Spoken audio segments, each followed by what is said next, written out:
Hello everyone, welcome back to our channel Diksha Karnataka. Today I'm here with the one-shot lecture of your second PUC first chapter, relation and function, right? So let's start the class. No, not allowed. So what is it, ma'am? This is a maths class. yes, this is a maths class and I'm a biology teacher telling about a very important thing. So my dear children, this is a very important update for you guys. We have come up with a all-in-one page where basically whatever we do in YouTube, basically they can find it one particular place itself. Okay. So for example, if there are any classes, in YouTube there are multiple videos. As of now, I'm doing counseling videos, there is this and that. So if they are a KCET 2027 aspirant, it might be difficult for them to find a lot of things at one place.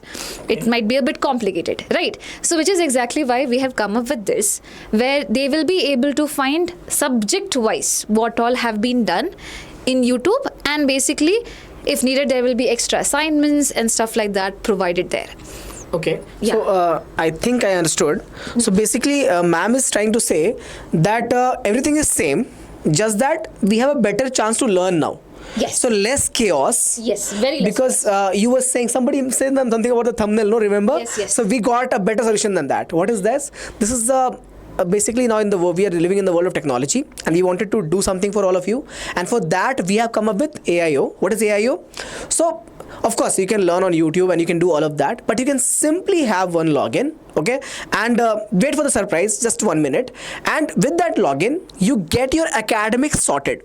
Yes. No chaos there. Yes. And every subject also over here only, and we'll give you a proper demo before I go to my class of relation and function, right? So means acads are separate. If you can simply want to learn, and let's say you have a lecture, you want to have a schedule, Yeah. all of it like a paid batch basically, ma'am, Yeah. which is going to be something, we'll let you know. So you'll have everything that everybody has, but just for free, ma'am. Is it for free, ma'am?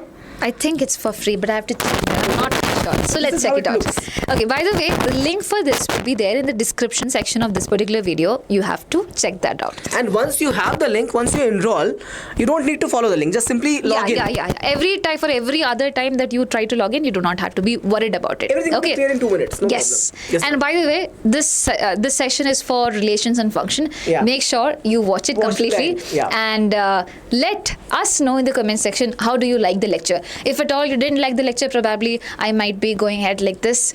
So you have to let us know, okay? So anyways, so this is the page. This is how it looks. And over here, the thing is, you can see teachers, Ankit Sir for math, Jasmine Fem for biology, Soumik Sir for physics, okay? And if you go down, if you click on buy now, sir, it's 0 rupees. So over here, there is no pricing for it. Okay, you just have to click on this.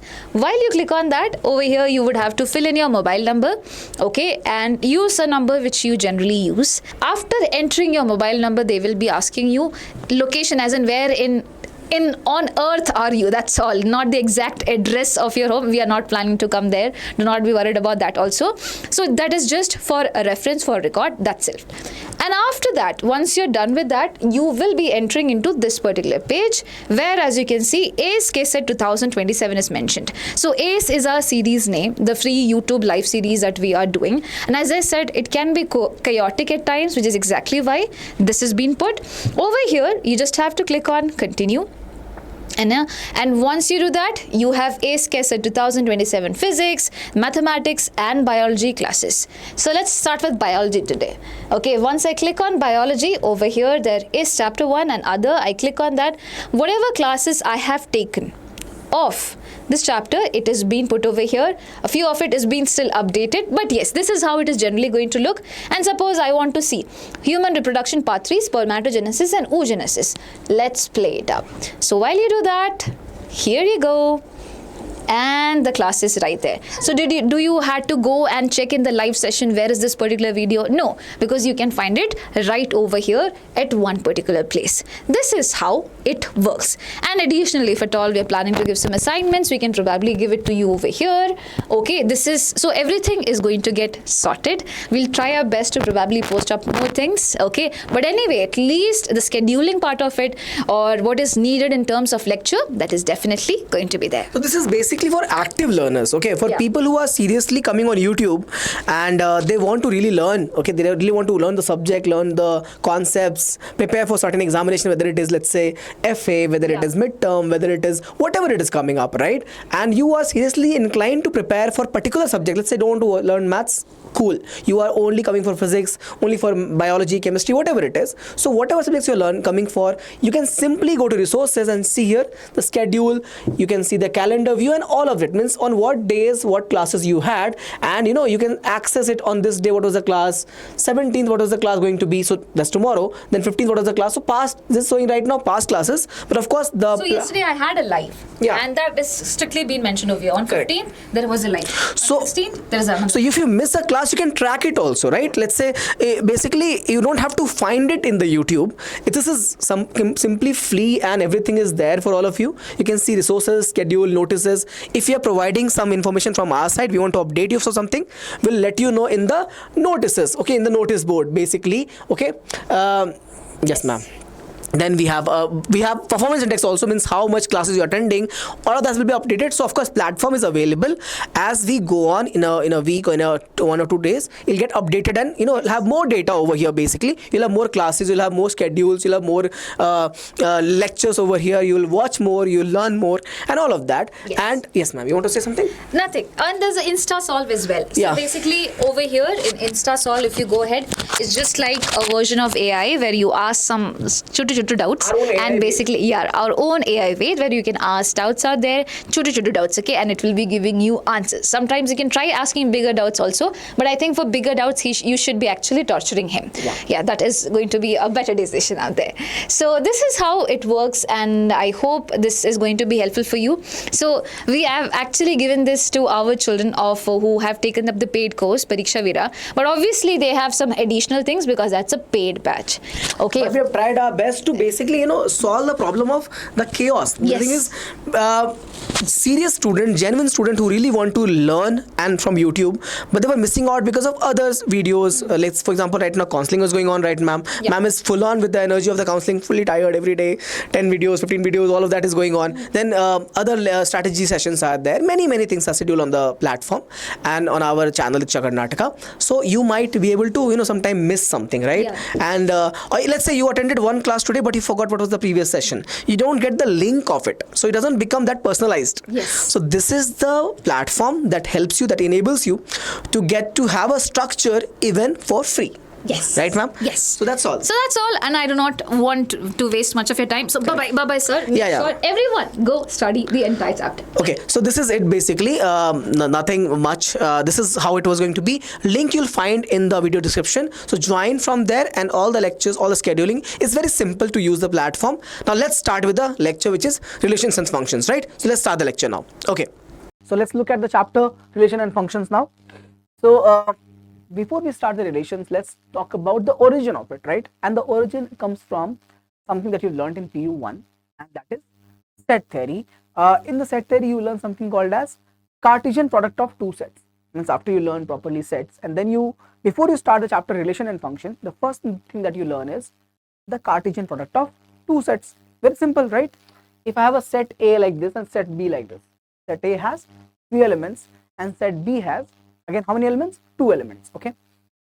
Then A cross B is called as the Cartesian product of two sets. Now, what is the meaning of this? Let's look at that as well. So, if I have to write the meaning of these two, have a look. It becomes A cross B, which will be again a set. If A is a set, B is a set, A cross B is also a set, right? So, A cross B is nothing but, have a look. Simply, you're going to start taking the values, elements from here and start pairing it with the elements of set B in a ordered pair. What is an ordered pair? So like this, one here and that with A. Next will be what? One with B. That's for the first element of A with both the elements of B. Again, how will I go with this? We'll have same, 2 with A and 2 with B. Of course, this is very obvious. 3 with A and 3 with B. Now, this is nothing but your Cartesian product of two sets A cross B. A cross B. So if I ask you, what is the cardinal number of the Cartesian product, right? So what is the cardinal number of the Cartesian product, which is A cross B? What are you going to say in the answer? Simply count it here. 1, 2, 3, 4, 5, 6. How can you obtain 6 from here using these two? Simply cardinal number of set A into cardinal number of set B, right? The cardinal number of the set A is 3 here, and over here is again 2. 3 into 2 is, so the concepts I am just writing it down. This is one of the important concept to remember. Second is over here. The first one is, what is the meaning of Cartesian product? So you take the element of the first set, and form the ordered pairs this way. Okay.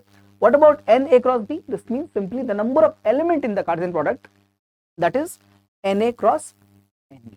Basically, the cardinal number of A times cardinal number of B. Okay, great, sir. Now these two information are there. So what if I take another example and write like this? What if I take, sir, A cross A? What if I take, sir, A cross A? This is clear, no problem. What if I take A cross A? So A cross A, how do you write? Think, you'll write A cross A in this way. You'll write 1 with 1, 1 with 2, and 1 with 3, because you have to take 1 with all the elements of, so if you're writing A cross A, this is the set 1, 2, 3 cross 1, 2, 3. So 1 with all the 3 elements, 2 with all the 3 elements. Just write 2 with 1, 2, 3, and the last, of course, 3 with 1, 2, 3. This is your Cartesian product of set A to A, means on the same set. You have seen at multiple occasions, if you have learned this chapter already, whether it is in relations or functions, these keeps coming up, right? A cross A or A to A in functions or relations. This is there. This is what is the meaning of Cartesian product of set 2 itself. Cartesian product of set or on a set A. Okay. So how do you write this again?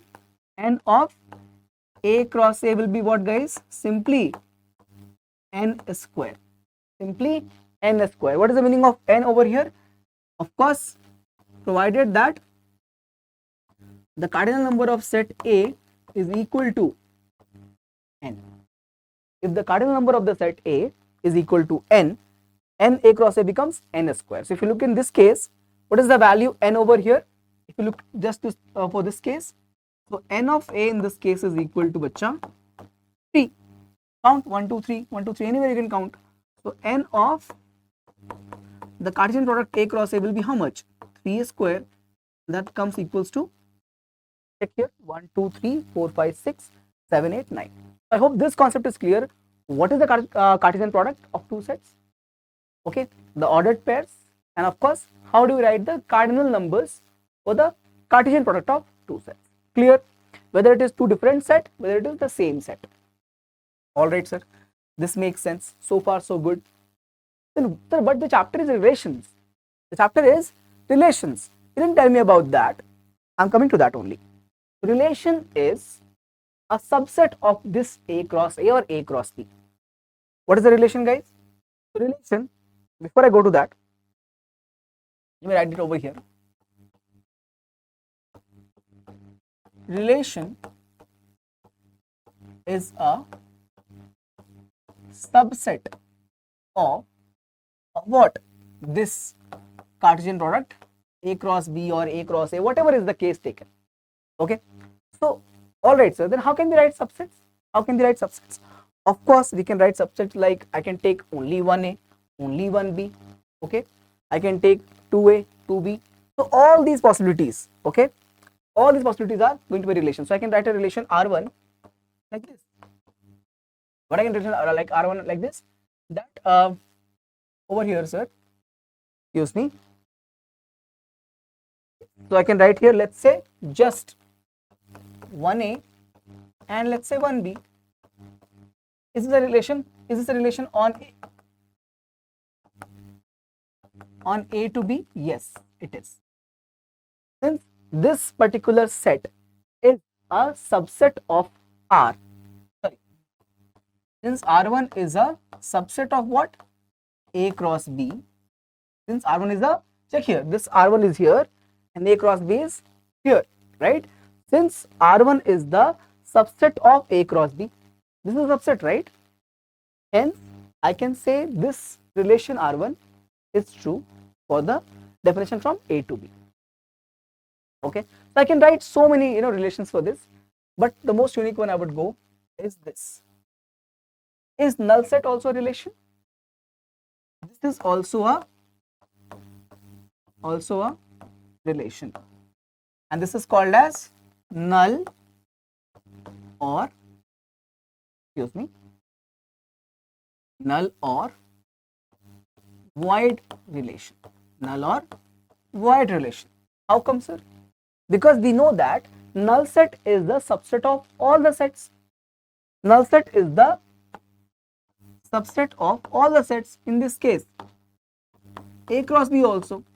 In this case, A cross B also. And I have said that since null set is subset of all the set, and I've said that a relation is the subset of that Cartesian product that you've taken. And then you define the relation like R A to B. If I'm defining the relation R A to B, then all the subset of A cross B will be a relation, right? And is phi a subset of A cross B?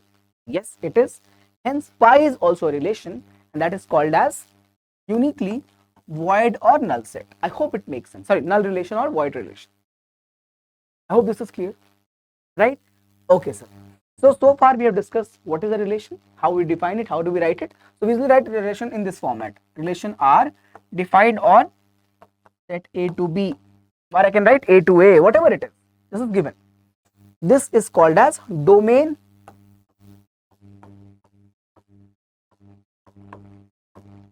domain of the relation, and B if it is given over here. So yeah, basically in this case, no, which is the set of images,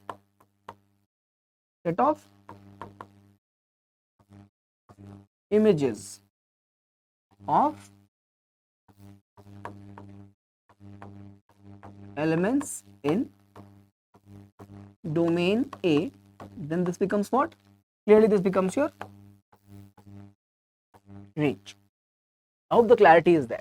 Okay, so have a look at this and this as well. Moving on, let's solve this question on it. Let's solve this question. So this is basic question of identifying the relation. Let R be the relation on set N. What it means?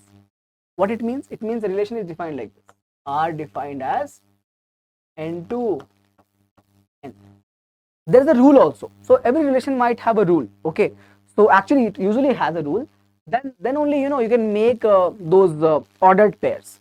Okay, so let's look at this ordered pair over here. Ordered pair A comma B is in a way that basically this means what? A is related to B. Either you write A comma B or ARB, they mean the same thing. Ordered, this is just the ordered form, and this is the relation form. ARB you write usually, so AB or ARB. What is the condition given over here? A is equals to B minus 2, provided B is more than 6. Now we have to pick the correct value for A and B from here. Correct value from A and B from here. Since B is more than 6, clearly my option A is gone. Okay, and difference of A and B should be how much? 2. So this also is gone and this also is gone. What is my answer then? Option, because you check here, A is 2 less than the number B, which is 8 over here.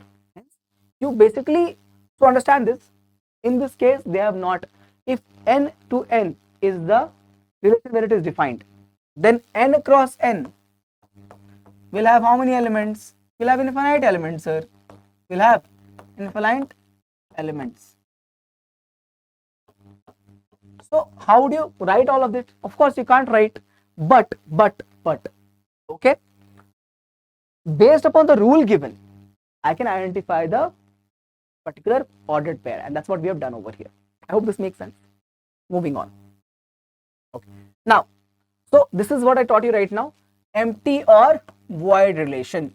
What is it? A relation R on a set A is called empty or void if no elements is related to any element of A. Okay. So this is defined as the null set. The symbol is going to be a subset of A cross A. Example you can take over here. Difference of A and B is 5. Can you find an ordered pair like that? Even if you take the largest and the smallest, so 4 minus 1, this is equal to 3, which is not equal to 5. So even if you take the largest and smallest, the difference is still not equal to 5.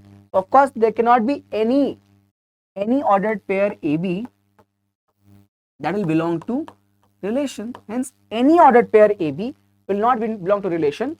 Hence, the relation is what? A void or null relation. Moving on. Universal relation, just opposite of it. Just opposite of it. So, if you remember this one, so if I just recall this A cross B all together, this whole thing, this A cross B itself is called as universal relation. Okay, if I'm defining this case, what's the meaning of that, sir? So null set I explained over here. This is a null set. When you have 5, so we have two parts. For A cross B, we have two extremes. One extreme over here is the null set, means void relation. The other extreme is what, guys? Is the universal set. How does it work? Entire A cross B. Entire A cross B. So if you have to write A cross B, basically they are going to be same. No? So all the elements, if you take A cross B as a relation, let's say I've taken R1, let's call this to be relation R2. And I call this to be, let's say, relation R3. If I take this as relation R3, guys, what it means? It means R3 is a relation in which all the elements of A is related to all the elements in B. Check here. If I'm taking basically this itself as R3. So in R3 relation, all the elements of A is related to all the elements in B. Hence, it becomes a universal relation. Now look at the definition of this. Here we go. Here you go. A relation R on the set A is called universal relation if each element of A is related to every element of A. So in the question that I've taken, it was AB, but it is simply A cross A. So here you can see this is the A cross A and A cross A. So if I'm writing in terms of A cross B, I can write it as A cross B is a subset of A cross B. The set itself is a subset of itself. The set itself is also a subset of itself.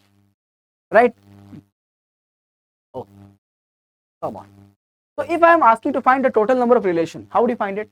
Just try to keep it in your mind. If you're watching this video right now, let me know in the comment section right now, what is the total number of relation from this concept? Because this will become the concept of power of a set, which is 2 power n. So what is how do you find n over here? Na into nb. Remember? So what is the formula for total number of relations? Can you be able to relate to that? 2 power n gives you power of a set, and this subset means what? Same thing. If I'm looking for all the subsets, it means what? Power of a set. So 2 power n, and in this case, n of A cross A is nothing but Na into Na or Na into Nb. That's why the formula becomes 2 power Na into Nb. Forgot it? What is the formula for number? I'm going to give you this later also, but if you recall it right now, number of relations defined from A cross B is given by what? 2 power Na into Nb. Na into Nb, because this value represents what? Number of subsets. So 2 power, this value represents the number of subset, and that's how you get it. Okay. Okay, guys. So now example you can take over here. Let R be a relation on set A 1, 2, 3 defined by the ordered pair is in a way that difference of two numbers taken modulus is always more than 0. Check here. This is what it means. This means absolute difference. What it means? Absolute difference. What's the meaning of absolute difference, guys? The absolute difference means, sir, difference you're going to take but only the magnitude. So even if you do 1 minus 3, what is the answer?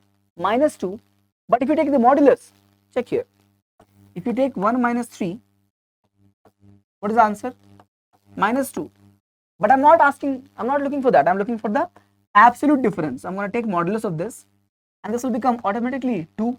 And for all these values, it will be always more than 0 or equal to 0. That's why for any value AB, from the set A, for any two value from the set A, the difference, the absolute difference is always 0 or positive. Because I have already taken what? Modulus over here. So even if our result 1 minus 3 was negative, but since I took the modulus, it became positive. So even negative will become positive. So absolute difference will be always more than 0. And if the difference is 0, like 2 minus 2 is equal to 0, that's why we have equal to sign over here. So this particular relation, a rule, is always true for all the elements in the set A. Does it make sense, guys? Does it make sense? Hence, R, this relation R is called as universal relation. Okay? Both the empty relation and universal relations are what? So this is again a PYQ, and let's know the answer for this. Okay, this is option C. Okay, option C. Achha, which question that this is there going to be? This was question number 1. Let me write that just for reference so that you can ask me doubt accordingly. This was question number 1. Okay, and right now we are here. This is question number. Okay, we'll move on like that only. Next concept is, this is from where in this your syllabus your everything starts. Okay, from where the question comes, whether it is boards. So previous two also, I think, yeah, they were the previous one was a P by Q. This was a P by Q, guys. Okay, which P by Q? Second PUC P by Q. Second PUC P by Q. I can write here boards also if you want. Okay, so identity relation. This is from where the portions actually starts. So here you have to just focus on this word. This is very, very important. Already highlighted also. A relation R on set A is called identity relation if every element of set A is related to itself only. Itself only. It means if in the relation I have 1, 2, 3, then 1 must be related to itself. So hence 1, 1 is the ordered pair. 2 to itself, so 2, 2 is the ordered pair, and 3 to itself, that is 3, 3 the ordered pair. So basically, if I am writing the relation identity, I write like this: ARA. ARA. The element is A, and the ordered pair is what, bacha? A comma A. Great, understood. Great. What about reflexive, sir?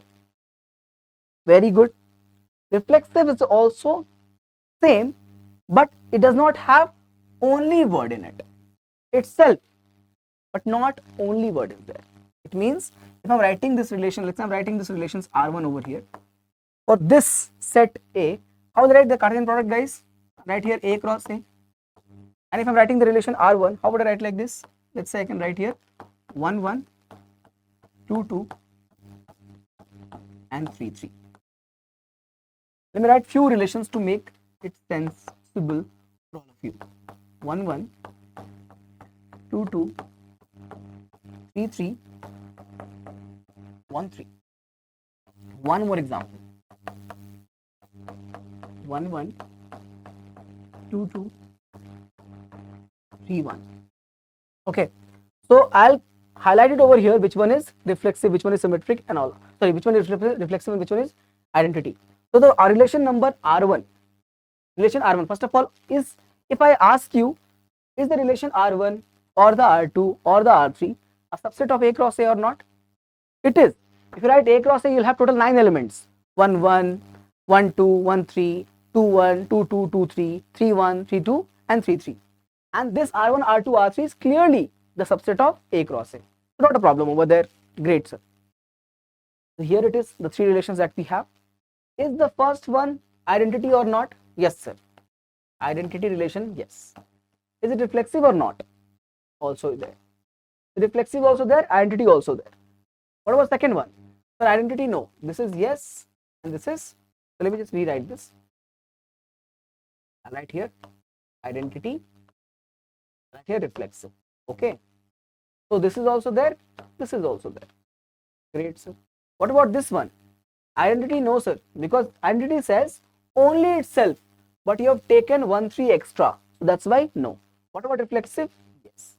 So that's the major difference between identity and reflexive. In the case of reflexive, other element can also come. Other element can also come, but this must be there. So in identity, other element, other ordered pairs cannot come other than a comma a. Here we have 1 comma 1, 2 comma 2, 3 comma 3, 1 3. If it is there, reflexive but not identity. So what about this one, sir? Not identity. For what reason? Sir, first of all, the 3 and 3 is missing. For the set A, if I am defining, I have to write all the a comma a. So 1 comma 1 is there, good. 2 comma 2 is there, good. But 3 comma 3 is not there. So first of all, it is not identity because of that reason only. And for that reason itself, it is also not reflexive. So for it to be reflexive, for all A belonging to the set A, I must have ARA, which means the ordered pair A comma A available in the relation.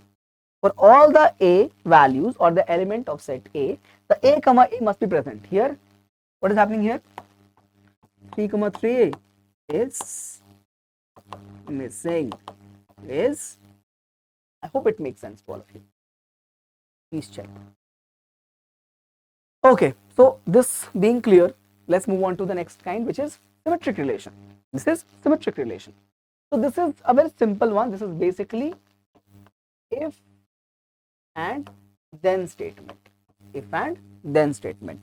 If something is present, what is something called as? Let's say A comma B is present. Then must be a presence of B comma A. So we will not look for all the elements. We will not look for all the elements for symmetric. For example, if I write a relation on this, let's say 1 2 2 1 is there, good sir. 1 3 3 1 is there, also good sir. What about the 2 3 3 2? That is not there, sir. If the set is A, 2 3 and 3 2 is not there, sir. Does not matter. You will only look for what is present over here, not look for what is absent. If AB is there, then BA must be there. That is the only thing which is required.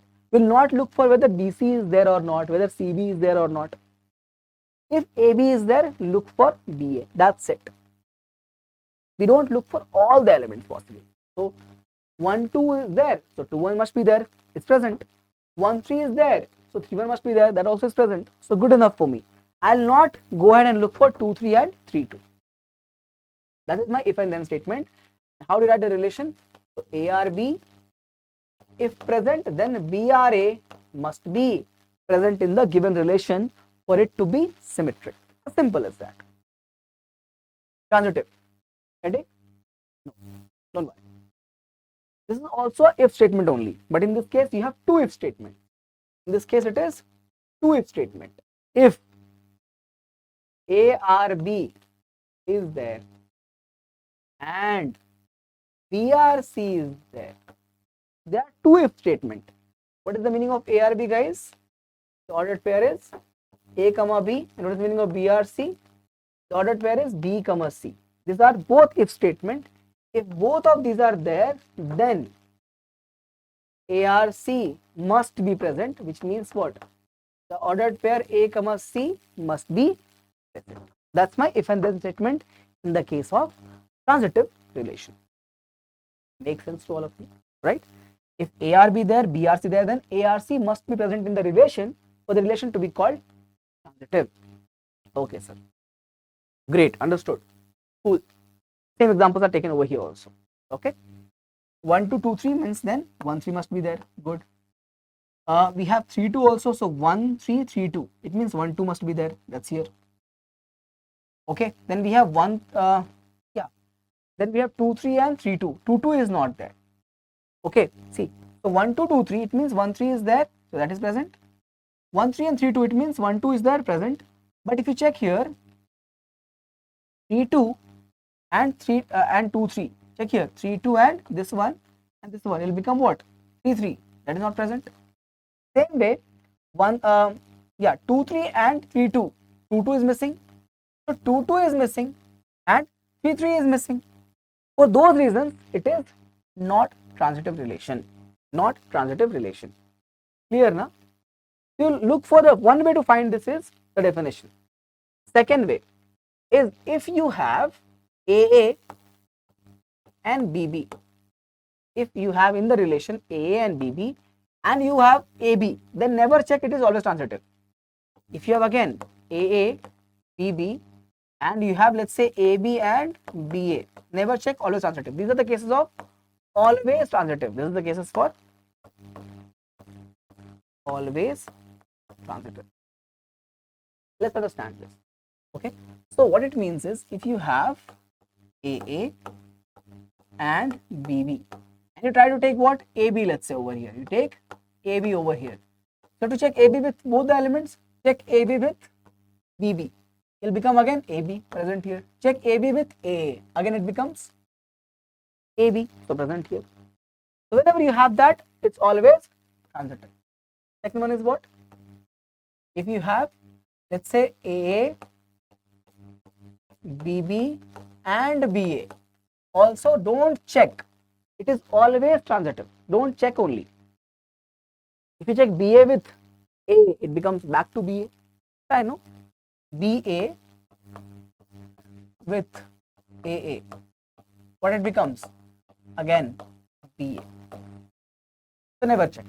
No need to check. If you have both of them also, if you have AA, BB, AB and BA. So first of all, we have checked this with these two transitive, this with these two transitive. Even if you combine them, it becomes what? A. Or if you combine this way, it becomes what? A. If you combine this way, it becomes what? BB. Both of them are present over here. So in either of these cases, never check. Never check. Because always transitive. Always transitive relation. I hope it makes sense. Now, one more thing is there. That is, if there is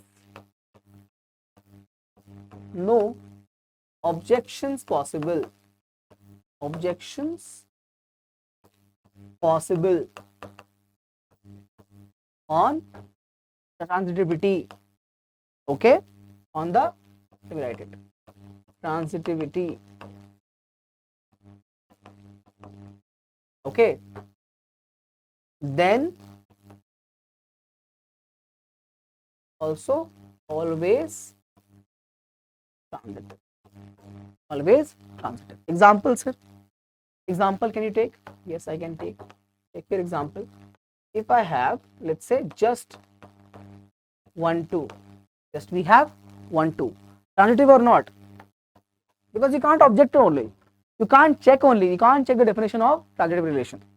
So it is transitive. So if you have, so there's 3 ways to check for transitive relations. One of them is go for the method, which is the definition. This is the method number 1. Method number 2 is here, which is never check. And method number 3 is this. And just a guidance, just input from my side. If you are looking for transitive relation, try to look for those examples where it is not possible to verify. It means where it is clearly an objection. Don't look for where it is verified. There will be too many cases. Look for where it is not verified. Okay. Moving on. Equivalence relation, combination of all of them. So this is ARA, sir. This is AB, BA, sir. This is AB, BC, and C, AC, sir. Right? Did I write that? Yeah. So all of them together is called as simply equivalence relation. Many questions have come from this. Okay. Moving on. This is question number 3, I guess. Yeah. A relation R in the set 1 to 3 given by R 1 to 2 1 is what? So it is 1 to 2 1 means it is symmetric, sir. This one is, check here, this is symmetric, no?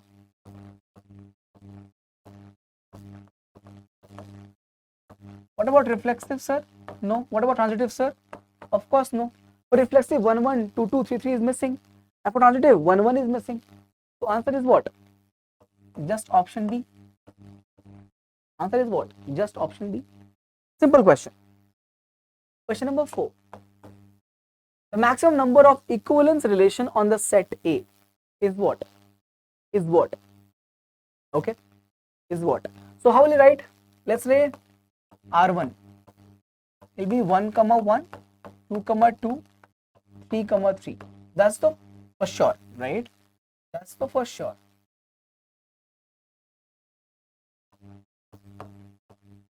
This must be there. This is something which is reflexive also. Symmetric and transitive, all of them are there, so equivalence. Okay. Now, if you keep going forward, you can have this as well. So R1, can I write, instead of writing this again and again, can I write this simply as R1 plus 1 2 2 1.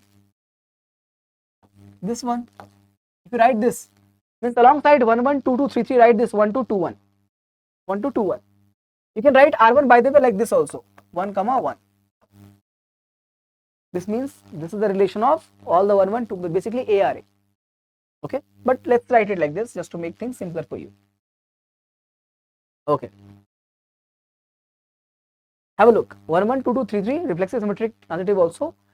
R1 plus, so 1 1 2 1 2 2 1. If you combine them, it becomes 1 1, which is present in. If you combine these two, it becomes what? 1 1. That is present over here. In R1, we have 1 1. It means it is symmetric also. So this is reflexive also, symmetric also, and transitive also. So 1 2 2 1, and likewise, we'll have how many cases? We'll have 3 more cases. So this will be having R3 and R4, similar types. What is going to be R3, guys? R1 plus 2 3 3 2, and R1 plus 1 3 3 1. Did I miss anything? We have 1 2 2 1 2 3 3 2 1 3 3 1, and 1 3 1 2 2 3. What about yeah, that's it. That's it, right? 1 2 2 1 2 3 3 2 and 1 3 3 1. These are the three. Also, we have R2, R3, R4 done. Correct. And we have one more, which is R5. This is the universal relation basically. So this will be what, guys? This will be a combination of all of them. We will have here 1 1 2 2 3 3 and 1 2 2 1 1 3 3 1 2 3 and 3 2. Yes or no? Please check. So we have all the possibilities, right? 1 2 2, yeah, correct. All of them are there. All of them are there. This is total how many? 1 2 3 4 5. What is my answer, guys? What is my answer? Option. This is a very good question, by the way. This is a PYQ also. Very, very good question. Similar has been asked in CET as well. Okay, good question. R1, where it is the smallest equivalence relation? 1 1 2 2 3 3. It's reflexive also, symmetric also, and transitive as well. Reflexive because presence of all ARA. Symmetric because it is 1 1, so symmetric only. And transitive because you can't object for the transitivity. It is transitive also. Remember, if you can't object, it means it is always transitive. Can you object over here for transitive relation? Can you object here for transitive relation? You can't. R2, same way. R1 plus this. Right? So you can write this for 2 3 3 2, 1 3 3 1, and so on. Clear? These are also going to be always equivalence, and this is also complete universal relation, so equivalence only. This is the fourth, so this is the question number 5. Question number 5.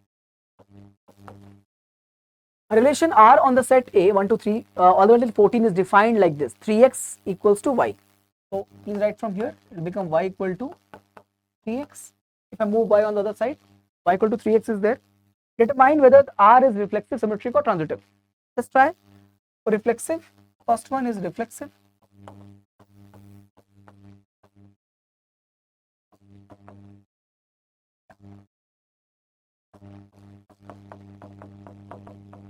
Let's try for the reflexive. How does it work? Reflexive. We must have ARA, sir. Achha, before I do that, let's write the relation only. No, this will be easier. Sorry. So the relation is defined. Relation is R. Excuse me. So you have to take the value from here because it is defined. Relation is defined like this, guys. They mentioned A to A, A to A. If you take X as 1, in this take X as 1. So my first ordered pair is X is 1, Y is 3. X is 2, Y is 6. X is 3, Y is 9 because 3 3s are right. And X is 4, Y is 12. Can I go X is 5? If I take X as 5, it will become 15, which is not present in the set A. So I cannot go further anymore. So no. My relation is this only. I don't have anything after this. Only these 4 ordered pairs are my relation. Now you only check reflexive, symmetric and transitive. Reflexive is there or not, sir? Sir, ARA is not present here. So wrong. ARA does not belong to the relation. You can write in better way. In second. A comma A does not belong to the relation. Does not belong to the relation. What about this, sir? Also not true. A comma B and B comma is not there. 1 3 is there, but 3A is missing. 2 6 is there. 6 2 is missing. Sir, why can't you take 6 2? Take 6 2, sir. Think if I put X as 6, it will become 18. Cannot be 2, and it is not there in the set A. This is also not there, and this is so of course not there. 1 3 and 3 9. Where is 1 9? 1 9 is missing. 2 6 cannot check, but 1 3 and 3 9 is there. 1 9 is missing, so that is not possible. Okay, 1 9 is missing. 1 9 is missing. From where? From the relation. But sir, it cannot be there because it is y equal to 3x. Correct. Hence, that is not transitive relation. My answer is what? Not reflexive, not transitive, and not symmetric. Have a look one more time. Question number 6. Question number. On the set n of all natural numbers, define the relation R by A or B if and only if it is, okay, GCD of A and B is 2. GCD of A and B. GCD of A and B. What does the A and B means? So the two elements A, B as the ordered pair. G, C, D. What it means, sir? It means HCF. It means HCF. Highest common factor or greatest common divisor. What it means is, this means greatest, this means common, and this here means divisor. So GCD and HCF is same thing, that is established. Okay, sir. The relation is defined like this. Relation R is defined on the real number set. R to R. R is real number set, right? No, sorry. Not real number, natural number, right? Forgive me. Natural number set. So n to n. Okay, sir. Then n to 1, sir. If I write n cross n, I'll have what elements possible? Try to check it out. I can have, sir, 1 comma 1, 2 comma 2, 3 comma 3, and all these possibilities. I'll have 1 2 and 1 3 and all these possibilities, right? It is an indefinite relation. It does not have a fixed number of elements in it. Okay, sir. So if I take the number 3 comma 3, can the HCF be 2 over here? If I take 3 comma 3 as the ordered pair, what is the HCF over here? HCF is 3. Then it's okay, sir. Let's remove 3 comma 3 from the set, from the relation. So if you write the relation R, sir, don't write that. Okay, don't write 3 comma 3. If I do that, it is no more reflexive. If I don't write 3 comma 3, it is no more reflexive. Hence reflexive relation not possible. Let's look for symmetric now. Okay, let's look for symmetric now, sir. So we have symmetric means if I have, let's say, an ordered pair like this. If I have an ordered pair like this, 2 comma 4, or what is HCF over here? 2. Then if I take 4 comma 2, also 2. So it is possible. What about 2 comma 6, or what about 4 comma 8? As I said, don't look for the options like this. Don't create an option by yourself. Think, if the first statement must be true, na, this if must be present. If 2 comma 4 is present, 4 comma 2 must be present. That's the definition of symmetric relation. Because I know you all will be thinking that you took example of 2 4. What about, sir, we take 4 comma 8? Then 4 comma 8, sir, and 8 comma 4, they are both not having HCF as 2. But that is wrong in that case, right? Because if you are writing 4 comma 8, then if statement must be true. If you go with the if statement, what is the HCF over here?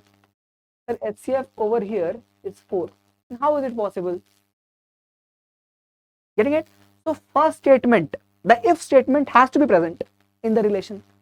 So sir, 2 4 is present. Yes, 2 4 is present, because 2 4 if I take, sir, HCF is coming as 2. So this is the correct if statement, right? Yeah, it is correct if statement. 2 4, if I write a relation R, all the ordered pairs, 2 4 I can write there, because 2 4 is the HCF pair, it is 2. What about 4 2, sir? Also you can write. So if and then statements gives me a condition that it is symmetric. What about transitive, sir? Let's check for transitive also. Even if you can take one relation which is not transitive, means it's not transitive. Okay, so let's check for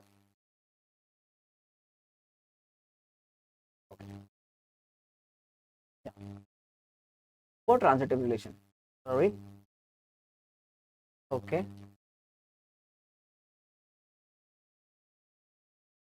Okay, 1 second. This is symmetric. Let's look for transitive relation now. Okay, for transitive, I can take examples, sir. I can take example where the HCF is 2. Okay, let's go. Let us go. Let's go 6 and 10. What is that? Sorry, not 6 and 8. 6 and 10. 6 and 10. What is the HCF, sir? So here the HCF is 2. Highest common factor of 6 and 10 is how much? 2. So 10 and 18. Yes, these are my if statement. They both have to be true. Correct. Also HCF is 2. 2 5s and 2 9s. Okay, sir. Combine them. 6 and 18. What is HCF, sir? 6. They're not possible. Sir, why did you check only this example? Why can't you take more example? I don't need to. I will have to check for one place where it is defined in the given sets. I have to find 3 numbers which is defined in the given set for which there is the objection, and this is the objection. If I have even one objection, not transitive. Getting my point? It is difficult to find the numbers like that. Yes, you have to use your brain for it. If you more practice the questions of this kind, you'll get better at it. Yes, so have a look. 6 10 HCF is 2. Good. Sir, if statement. They are both if statements, sir. 10 18 also true. But if both if statements are true, then our then statement should also be true. But it is wrong. These right here are making me happy, but this is wrong. These two are my if statements. This is my then statement. What it basically means that if I'm writing the relation R, I will have, let's say, 6 10 I'll have, and I'll have 10 18 also, but I will not have 6 10 18. Correct? No, because HCF must be only 2. Hence, it is not transitive. Because 6 and 18 is missing. Then you will say, sir, why it is missing? Add it. I cannot add. The condition is that HCF must be 2. Here HCF is 2, here HCF is 2. But in 6 18, HCF is 6. So I cannot add that. Am I getting why it is not transitive? My answer is what, guys? My answer here is symmetric only. Sir, why did you take so much of time to explain this question?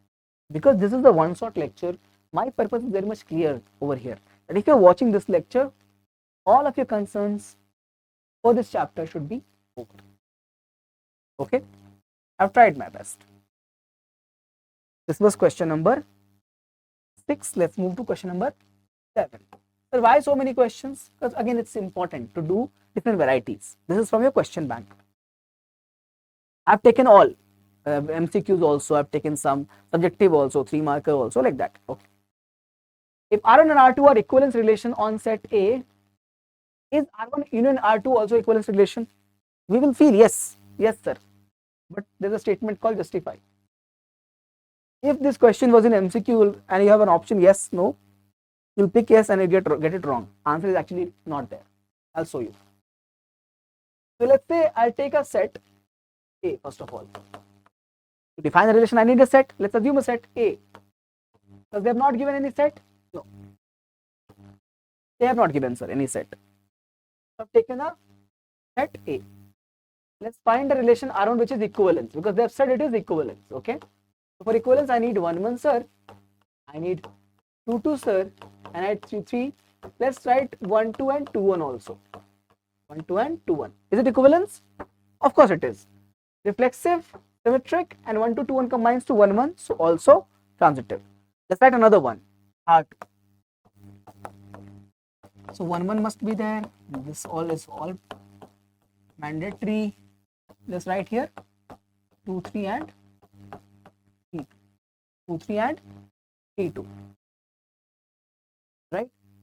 This it's transitive also. 2, 3, 3, 2 makes what? 2, 2. All present, sir. I told you AA, BB. Sorry, AA, BB. AB, BA is present. Don't check. What is transitive? Sir, it is A here or no? No, no. AA, BB. Because here AB is like this. A is 2, B is 3. So A, BB. AB, BA. Will you check for transitive relation? You will not check. I taught you. Whenever you have AA, BB, AB, BA, always transitive.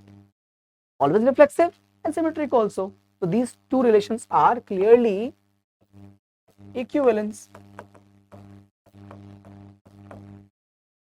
What about union, sir? Try union. R1 union R2.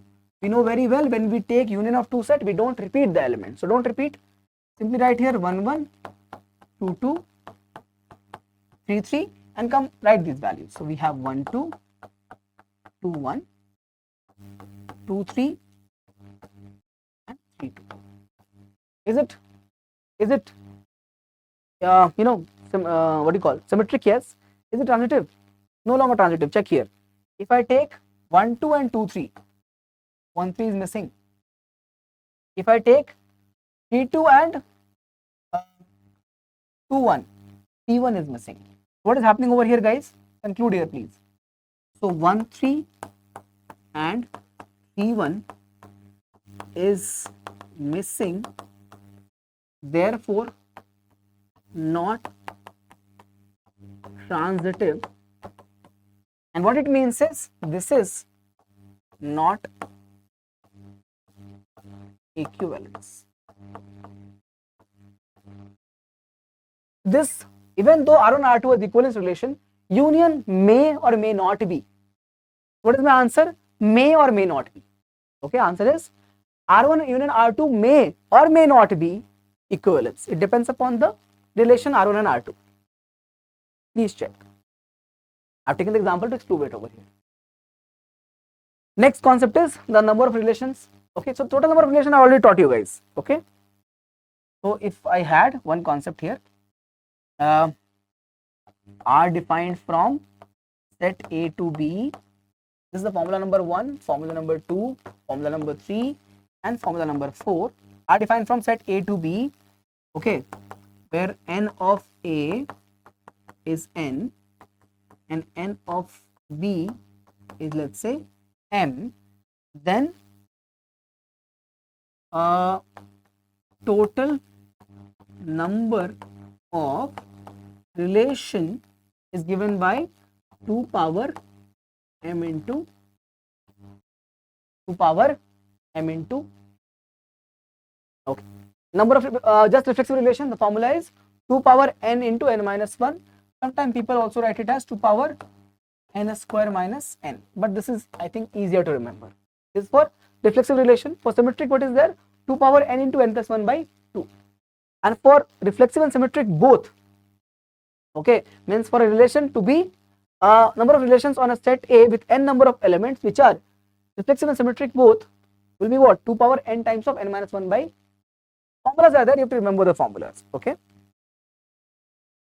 So first part, which is the relations part, is over in this chapter. Let's move on to the functions part. Okay, so just for reference, I'll write it over here. Question number 7, and this is question number, just for reference, okay, so that we don't forget. Question number 8. Where is question number 8? Question number 8, sir. Just for reference, I'm writing. Now, once it is done, let's go back to the function. Now, what is the function? What is the function? Again, defined for A cross A only, but it will not be all the subsets are functions. Only those subsets, so basically only those relations which follows this condition that for every element in domain there must be only one image or only one relation in or mapping in the codomain. Function has another name. That name is called as mappings. Okay. The other name of function is mapping. How does it work? It operates as a machine. The function fx operates as a machine where it takes some inputs and gives us some output. This is the input side. This is the output side. Input and output side. Example, can I take a simple example? Let's say I have fx equals to 2x. And I take here 1, it gives me 2. I take here 2, it gives me 2. I take here 3, it gives me 6. So this is again concept of PU1 only, just revising because I'm going to need it, okay, right now. Because I'll need the mapping part and you will forget in that regard, okay. So input it takes and gives you some output. So what is range? Range is the images. So these values, these are the elements of domain. These are called as pre-images. What are these called as? Pre-images of elements. I call this to be set A and this to be set B. Okay. Then pre-image of elements of set A is called as, are these values. Okay. And this is nothing but images of elements of set A, and this is nothing but called as range. Very important. Range of the function. Range of the function. Very, very important. There are 3 important definitions over here that we will be dealing with, that we have to know at all the cost. That is domain, codomain and range. Domain, codomain and what is domain? So if I am defining a function f from A to B, remember set A is always the domain. All the elements, basically that. Codomain, if I define, then clearly set B is always the codomain, always given. What about range, sir? Range is this, what I wrote over here. Images of elements of set A, which is nothing but your domain. This is your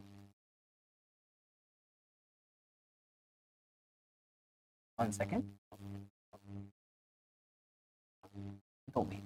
So if you see, I can write an ordered pair from here. So my ordered pairs are 1, 2, 2, 4 and 3, 6. So the second values 2, 4 and 6, these values are called as my, this is called as clear, right? Okay.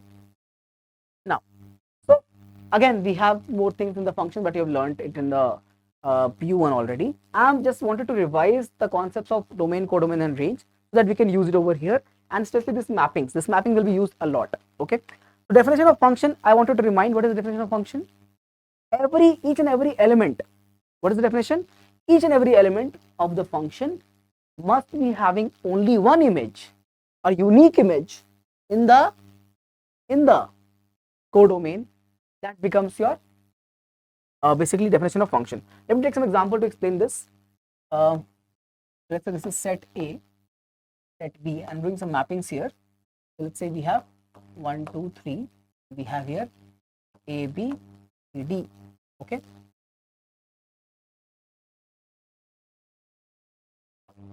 Okay. The first example, let's take some more examples. Right.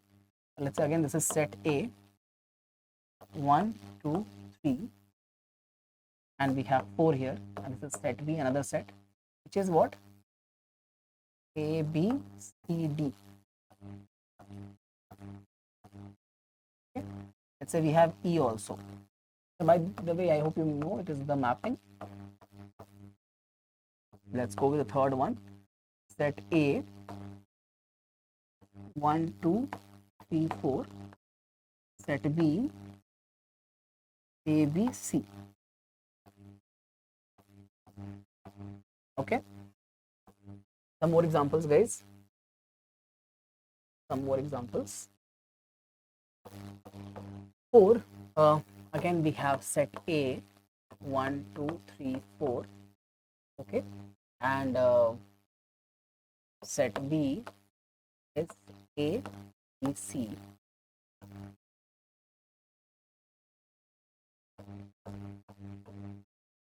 Okay. Yes. Anything else I have missed? No, not really, right? Okay. Yeah, cool. This is all. So my questions to all of you right now is what? Clearly, please think right now in your mind, which of these are function or not? Not one, not on two. Just look at these questions and tell me, or try to answer right in your paper right now, which of you feel that are functions. Okay. Then, of course, I'm going to explain right now. So just make a pause in this video and check right now whether you find whether 1 is a function or not, 2 is a function or not, 3rd is a function or not, 4th is a function. Done? Have you done it? Please take a pause and do it. Done? Can I do it now? Okay. So if you look at this, first one, look at the first one. It is mapped like this. What did the function definition says? E should be having only one image. So 3 is having an image as C and as D. If I'm writing here, 3 is mapped to C and 3 is mapped to D also. And that is not possible in function. 1 cannot be mapped to more than 1 in codomain. So this is function, not a function. Not a function. Second one. What about this, sir? Yeah, each of these elements are mapped to elements in this. First one is clear now. Since we are going from 1 to many, not possible in the function. Here. What about this one, sir? Each of them are mapped 1, 1, 1, 1. Okay. In that case, what happens is, if you see, sir, E is left out. This is left out, but does not matter. The definition states that what is happening? Each of this is mapped only to one element in codomain. So 1 is mapped to A, 2 is mapped to B, 3 mapped to C, and 4 is mapped to D. So this is true. Function is true over here. It is a function. Sir, what is E left out? That is a different thing. We'll learn about that in few slides. But 1, 2, 3, 4, is it mapped to the different elements? For 1, where there is only one image. For 2, there is only one image. For 3, only one image. And 4 also only one image. Hence, it is a function. Third one. Sir, 1 having one image, 2 having one image, 3 having one image. 4 does not have an image. Yes, it's function. Wrong. This is not a function. Definition clearly says that for every element in domain, there must be one image, unique image in codomain. 4 does not have image. 4 is left out. This 4 you see here is the problem. This is left out. Left. 1 second. Yeah.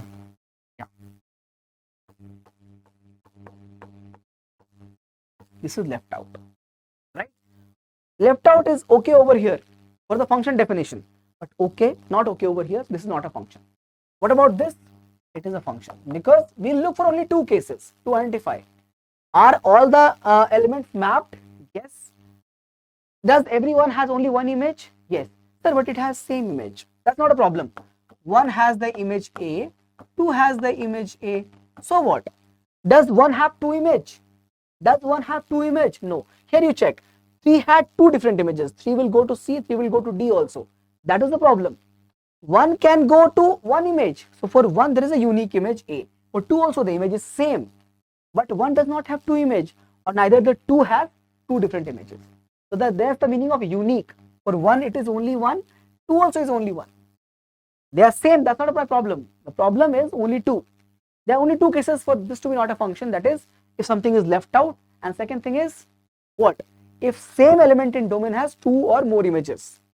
That is not there. It means this is a function. So question statement 2 and 4 is function, 1 and 3 is not a function. How many of you got it right? Please put that in the comment section right now, that yes sir, I also got it correct. 2 and 4 are functions. How many of you got it right? Put that right now in the comment section. Right now I would like to know your names. Okay, we're just starting this journey of one shots. I am putting so much of effort here to make sure that all the concepts are very much clear, crystal clear for all of you. So I would like to see how many of you got it right, and I would like to know the names who got it wrong, because I will see, I'll track whether you are improving by the time or not. Okay, so put that in the comment section right now, that you whether you got it right or whether you got it wrong. But answer is 2 and 4 are functions, 1 and 3 are not functions. Okay, moving on. Now the cases which is there in our syllabus, 1 function, also the other name of 1 function is injective function, and the other one is many one, which is not 1, right? This is the many one. Sometimes we also call it as, we also refer it as not 1. Okay, what's the meaning of 1 function? Basically what we're having the previous case. So the mapping will be always this. I have 1 2 3, I have A B C D, 1 to A, 1 to 2 to B, 3 to C. So each element will be uniquely mapped, means will have different images in the codomain. So this is my set A domain, and this is the codomain set. 1 is mapped to A, 2 is mapped to B, 3 is mapped to C. They're having different images. Does it make sense, right? Clear? So 1 to A, 2 to B, 3 to C. This is 1. Distinct element. The statement is distinct element of A has distinct images in B. Okay. So basically what it means, this is the mapping method. If x1 means 2 elements are not equal, then what happens? Even their images, fx1 means what? Image only, will also be not equal to each other. If the elements are not equal, their image will also be not equal to each other. That's the definition. And if the images are equal, then element will be also equal. When you have images equal, the element will also be equal, and this is going to be the algebraic method to solve the 1 function. The 1 function, also called an inductive function, the distinct element of domain should have distinct images in codomain. That's the mapping, that's the definition. Many one, just opposite, means more than 1 function. Let's say I have here 1, 2 and 3, I have here A, B, C. I can have 1 map to B, 2 map to B, 3 map to C. I can go like this. This is the example of many one, sometimes called as not 1 also. We refer this as not 1 or not injective. We refer this like this. Okay, what happens over here? Even though x1 is not equal to x2, but f of x1 is equal to f of x2. So check here, f of 1 and f of 2 is equal to b, but 1 and 2 are not equal. An example, f of 1 is what? B. F of 2 is what? B. These two are equal, but 1 is not equal to 2. It is not 1. So basically here the combination is this: equal and not equal, not equal and equal. This is side for, let's say, f of x1 and f of x2, and this is for x1 and x2. Hope it makes sense to all.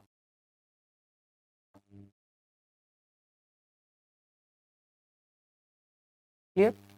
x1 and x2 are not equal, but f of x1 and f of x2 is equal. Okay, the combination like this. This is not equal, but this is equal. This is not equal, but this is equal. In the previous case, we had both equal. Check here. If this is not equal, then this is also not equal. If this is equal, then this is also equal. In this case, just opposite. Here it is not equal, but this is equal. This can be equal, that can be, this is equal, it cannot be like that. Okay. A method to check, same thing I've said already. Okay, you're gonna basically start with f of x1 equals to f of x2, and simplify the equation. If you get this, it means it is 1 1. If you get this, if you get equal 1 1, equal not equal, you get many 1. Okay, and this is the graphical method. If I take some examples over here, let's say I take this function, which is modulus function. This is y equal to mod of x. What is this? 2 intersections. So many 1. What is this? Many 1. Let's take more examples. If I take this function, quadratic, what function is this? Y equal to x square. Again, many 1. Take another example. Linear function or exponential function. What is this? Y equal to e power x. Draw a straight line. You get only one intersection. This is 1. Getting it? I've taken 3 examples to explain you this. X square, mod of x, x square, and e power x. If you draw a horizontal line parallel to x axis, if you have one intersection, it is 1 1, 2, it is many 1. Now goes to, so 1 1 is injective, onto is surjective. Onto is surjective. Okay guys, a function f a to b is called an onto or surjective function if each element of b, basically if you look at the mapping, okay, start from here, it will be easier for you, better than reading. If I write here 1 2 3, sorry, right here what we are writing, a b and c, and 1 2 3 4. Start doing the mappings please. Check here, so 1 is mapped to a, 2 is mapped to b, 3 is mapped to c, 4 is mapped to b again. So when all these elements are mapped to something, means for all the elements in B, there exists a pre-image. A is called as what? These are called as image of what? Of A. And this is called as what? Pre-image of B. What is this called as? Pre-image of B or elements of B. So for all the elements in set B, if you have some pre-image in set A, then the given function is called as onto function. It's called as onto function. Basically, what are the image of A called? Range. So whenever you have, guys, range is equal to the codomain, it will be always a onto function. If it is not equal, not a onto function. If you have, for into function, what is happening? For into function, this is the into function, okay? When you have range is not equal to codomain, then it is becoming what? Into function. Or let's take an example to understand this. Okay, let's say I have A here and set B here. So I have here 1 2 3 and we have here A, B, C and D. What is my codomain, guys? The codomain clearly in this function is set B, which is written as what? A, B, C and D. A, B, C and D. Great. This makes sense, sir. A, B, C and D is the codomain. All right, sir. Understood, sir. What about if I start doing the mapping now? Let's check the mappings. If I map 1 to A, 2 to B, and even if I map 3 to C, I can see D is left out. Let me quickly write the range. How do you write the range, sir? So for each element, you have the pre-images, because if you write the ordered pair, what you can write the ordered pair as? 1, A, 2, B, and 3, C.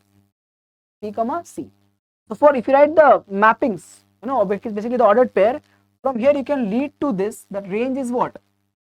Only ABC. Because range says that the images of the element in domain. So element in domain is 1, 2, 3 and their images is ABC. So range is ABC. Can you tell me over here that this is true or not? Range is not equal to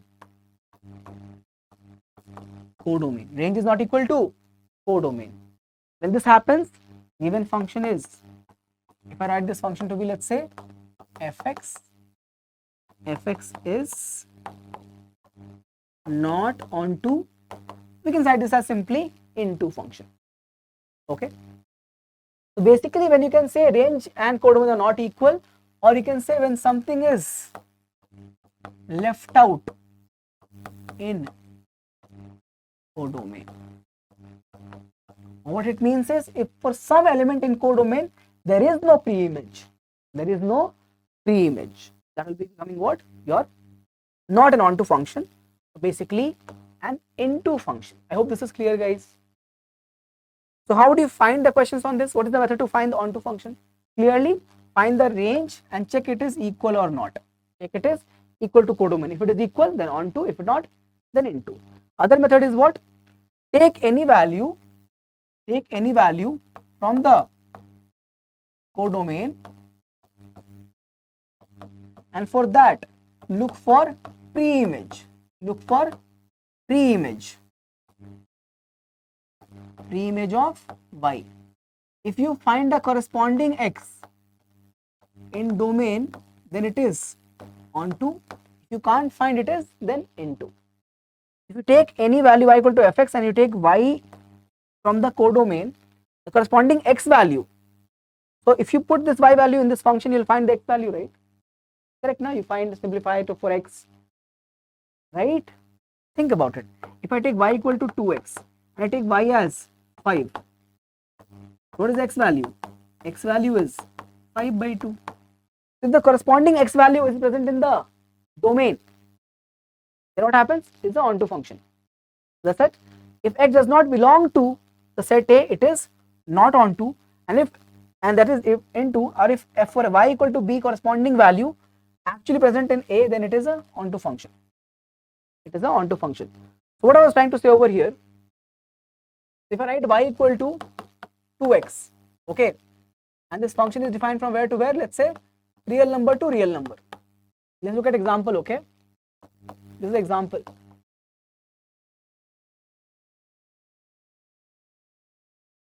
This is the example. This is very important. Y equal to 2x is the function defined from real number to real number. Then you can take y as a real number, what? Let's say 5. Sorry, y equal to 5, which belongs to a real number. And corresponding x is what? 5 by 2. You put 5 here, it will become 5 by 2, which is also a real number. It means if I draw the mapping, okay, if I take y as 5, this will be mapped to what? This will be mapped to what? 5 by 2. This is onto. Just one number we checked. But if I take another example like this only, over here, check this out. Second example. If I define the same function y equal to 2x for all f defined on natural number, then for y equal to 5, 5 is natural number, 5 is a natural number, correct? The corresponding x is what? 5 by 2. This is not a natural number. It means if I am doing the mapping over here, I'll write 5, but I will not be able to map it because 5 by 2 is not present over here. Because now the domain is what? Natural number. Is 5 by 2 a natural number? It's 2.5. It's a decimal. It's a real number, not natural. So 5 will be what? Here, left out. Even if you have one element left out, it becomes what? Not onto. So basically, if you conclude here, this is example of onto, this is example of into, where 5 is not mapped to anything because you cannot map to 2.5. 2.5 is not present only in domain. 2.5 is not a natural number. It says natural number over here. Please check. This is into, this is onto. Please watch it again. Okay, watch it a couple of times. So this is the understanding of onto function. Question number 8 can we do? Let's do question number See it now.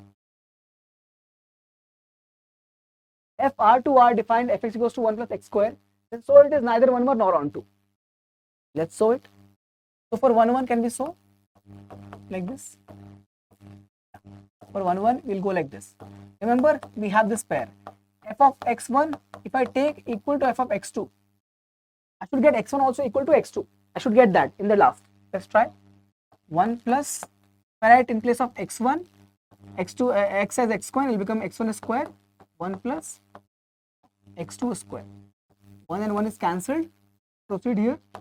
X square equals to x2 square. Take square root. Take square root now.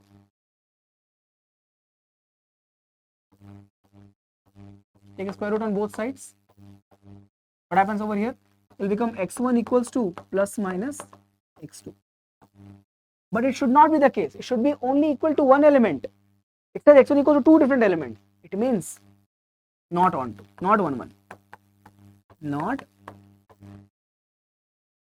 Sir, it is equal only. No.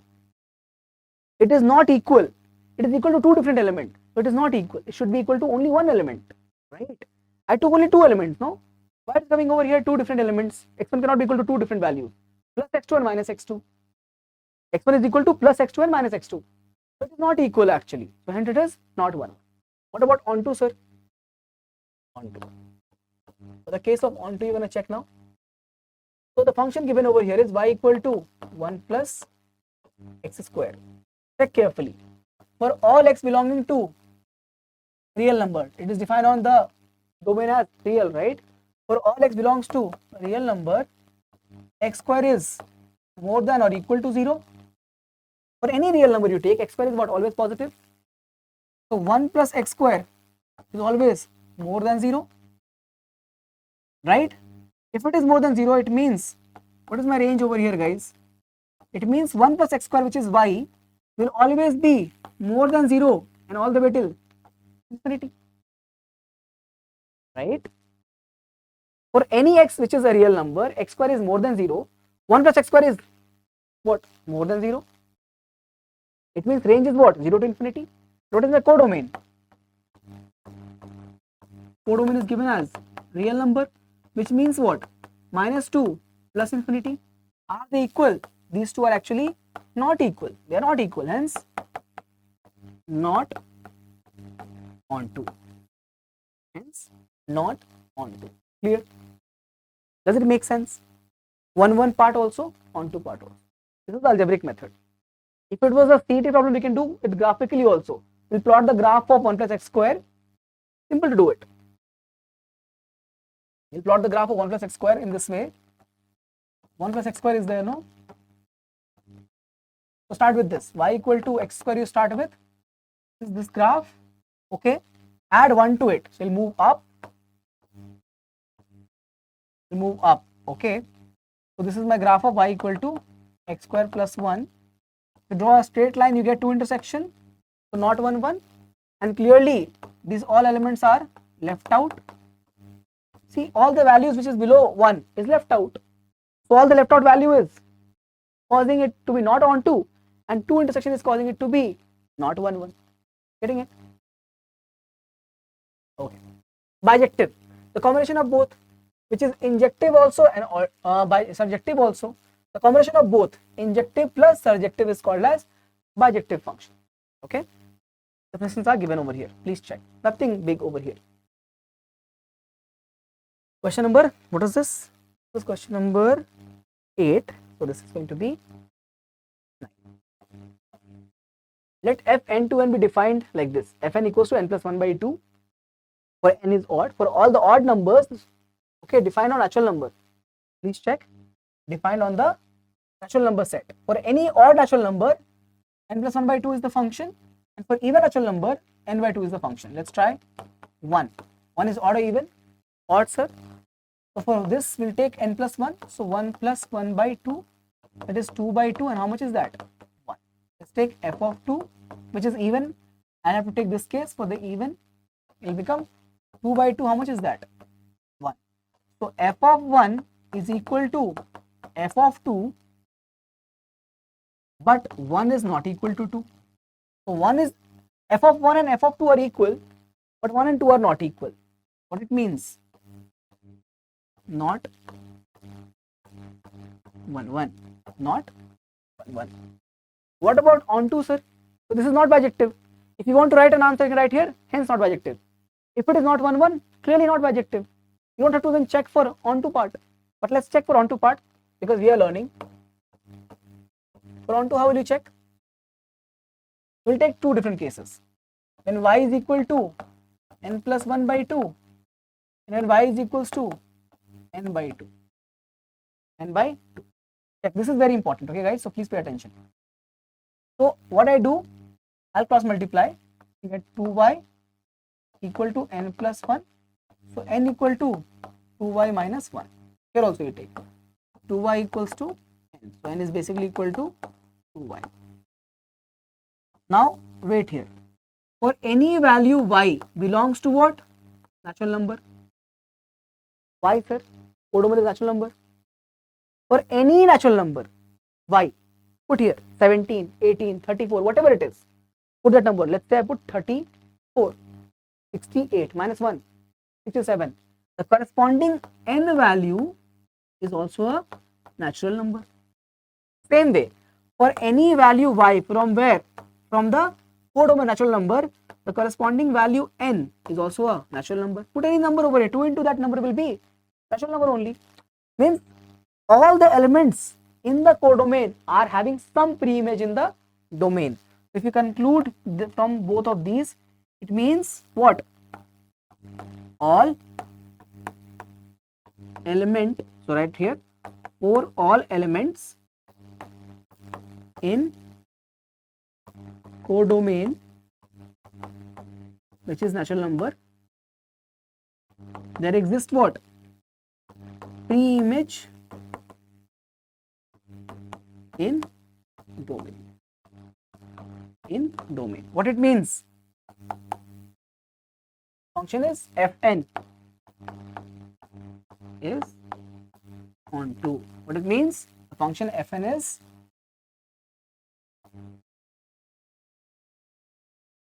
onto. Clear, guys? Function fn is.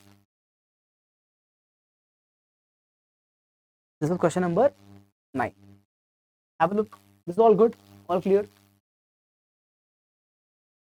Number of functions. Some simple formulas only.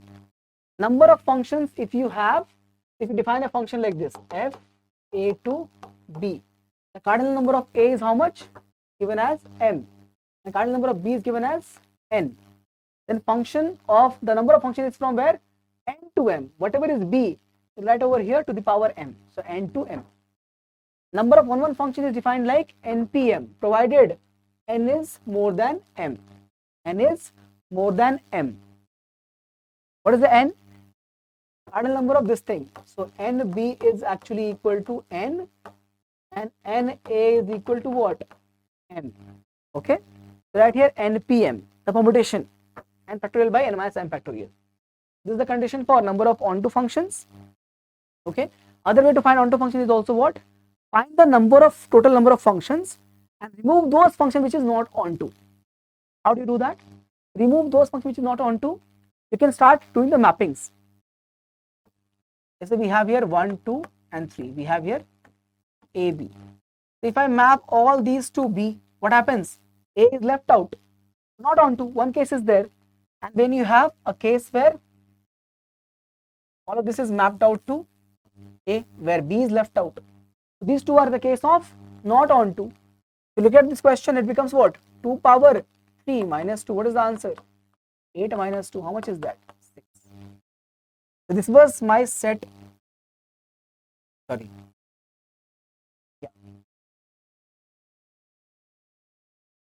Correct now? Yeah. 2 power 3 minus. Okay. This is a case for onto function. This was my set A and this was my set B. Okay.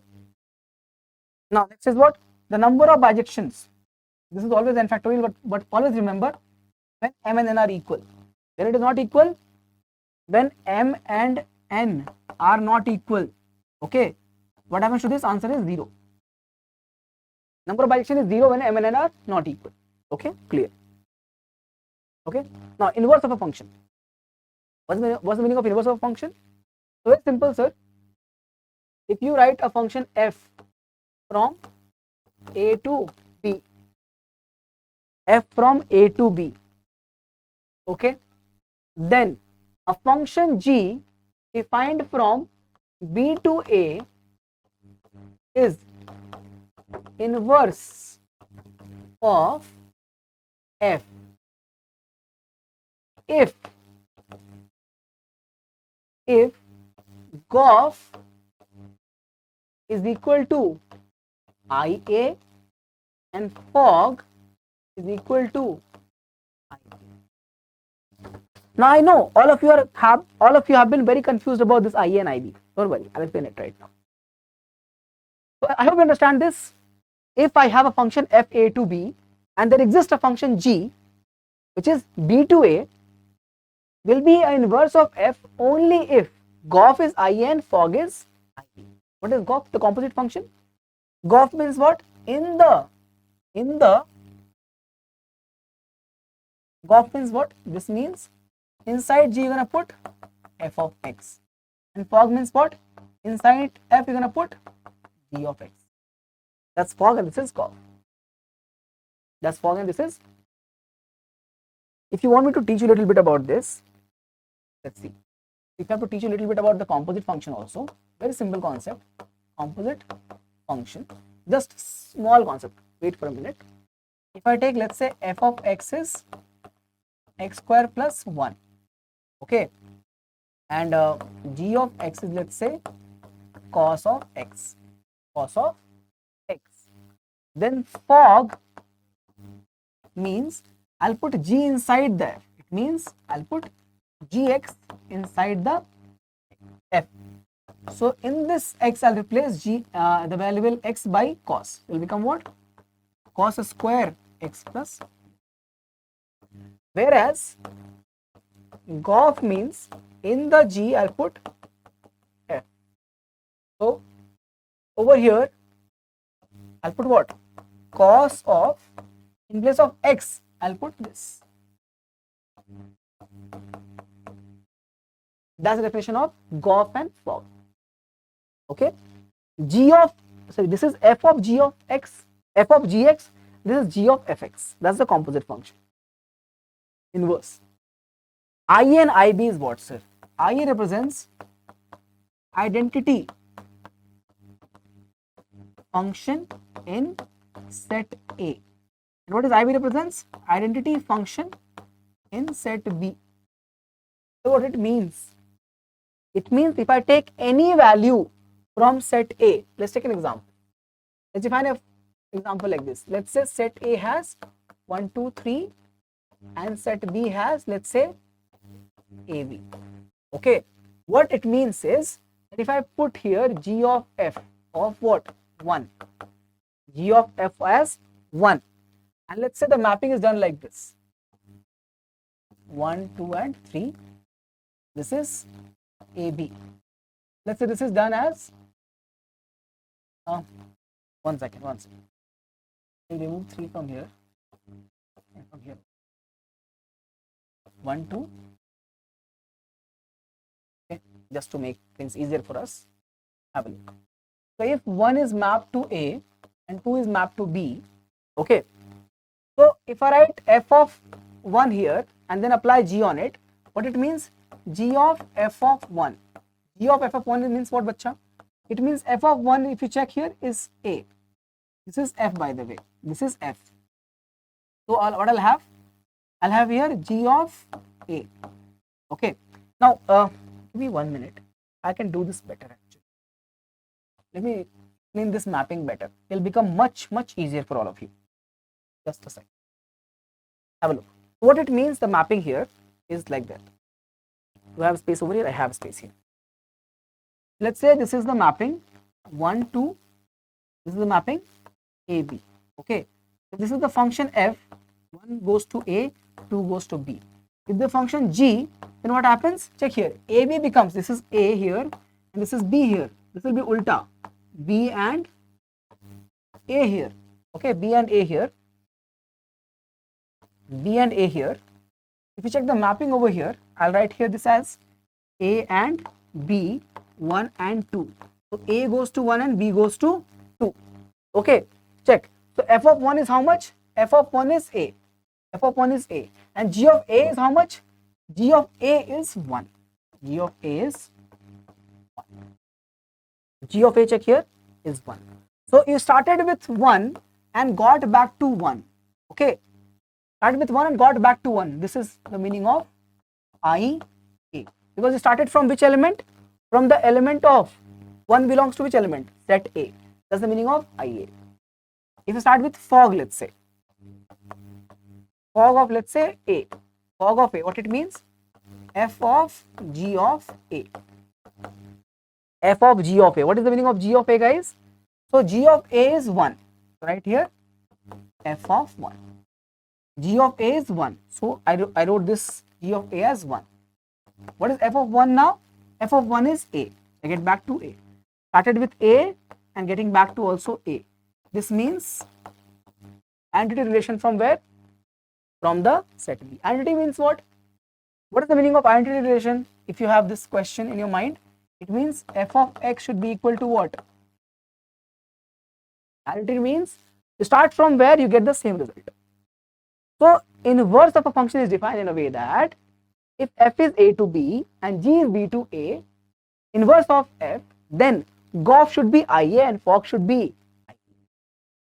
Clear now? Does it make sense to all of you? Yes. So composite function is here, inverse function is here. I hope it makes sense to all of you. Okay. And the function can be invertible. One second before I move on to this question. A function is invertible only if the fx is what? First, it should be 1 1 also and on 2. So basically it should be what? If you combine them, it should be bijective. So if the given function is bijective, then only it will be invertible. And if it is invertible, what I'm going to do? I can find the inverse in the ways that we'll learn right now. Okay. And how do you write this? So if G is inverse of f, what happens? What it means? First thing is that we can write G equals to f inverse. Second thing is domain and, excuse me, what I'll write, sir? Will I write here codomain or what I will write? Tell me. Will I write here codomain or range? Tell me here. Codomain or range? Excuse me. Can I write here codomain or range? Tell me. This is very, very important and intriguing also. Domain or what is codomain or range? Any of them. Because if it is invertible, it is onto, and for onto, codomain and range are equal. So domain and range you can write, or domain and codomain you can write, same thing. So domain and range interchanges. What it means?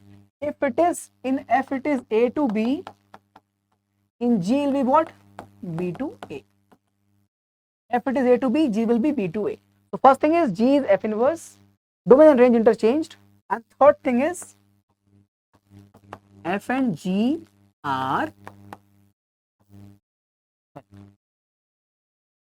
not F and G. Third thing I'll write over here. We'll need more space. Third thing is very important, so I'll write it over here. Third thing is graph of F and G are mirror image about the line y equal to x. Y equal to x. Can you all know or think of an example that you know of which is invertible like that?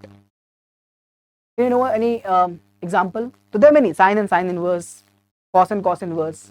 But you must not have, remember the graph. I'll give you one easy one. If f is, sir, if f is log of x with the base a, let's do better. Let's write simple one. Why to complicate things? If f is ln x, what is g going to be? E power x, because they are actually inverse of each other. How will the graph look like? Please check. The graph will look like this. The graph of them, where is ln x? This is the graph of ln x. This is the graph of ln x. This is the line I was talking about. What line is this? Y equal to x is the line. And where is the graph of e power x? Right here. This is the graph of e power x. Does these two look mirror image or reflection? So this is my mirror over here, y equal to x line, and this is the ln x, this is the e power x. Three things about invertible function.